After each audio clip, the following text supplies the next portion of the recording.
18 April पर्यंत police कोठडी सुनावण्यात आली आहे। चौथ्या गुन्ह्यात खरातला पोलीस कोठडी सुनावण्यात आलेली आहे। तर भोंदू अशोक खरातला 18 एप्रिल पर्यंत पोलीस कोठडी सुनावण्यात आलेली आहे।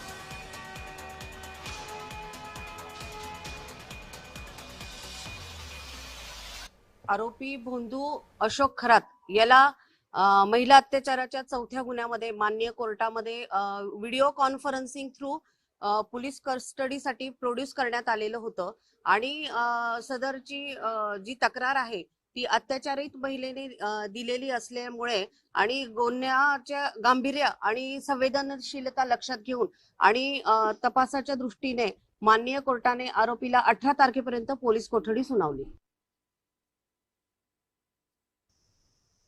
आज अशोक खरातला आणखीन एकदा 18 तारखेपर्यंत पोलीस कोठडी देण्यात आलेली आहे। मागच्या काही दिवसांपासून अशोक खरात प्रकरणी जे एसआयटी कडनं तपास केला जातोय।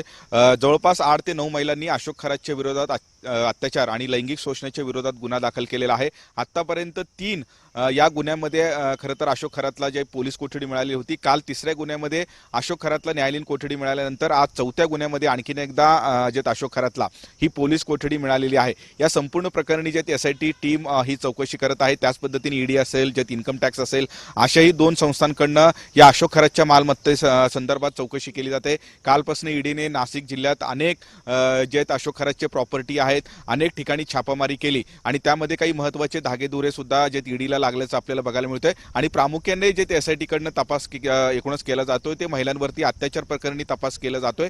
कालपर्यंत हे 3 गुन्ह्यांमध्ये जे अशोक खरातला पोलीस कोठडी मिळाल्यानंतर या 3 गुन्ह्यांचा तपास जे एसआयटी कडनं केला गेलेला आहे। काल 3ऱ्या गुन्ह्यांमध्ये जे अशोक खरातला न्यायालयीन कोठडी मिळाल्यानंतर 4थ्या गुन्ह्यांमध्ये हा 4था गुन्हा सुद्धा महिलावरती अत्याचार केलेलाच आहे आणि त्या गुन्ह्यामध्ये आणखीन एकदा एसआयटीला जे अशोक खरातला हे पोलीस कोठडी मिळवण्यामध्ये जे यश आलेलं आहे। 18 तारखेपर्यंत म्हणजे 5 दिवस जे अशोक खरातला पोलीस कोठडी मिळालेली आहे।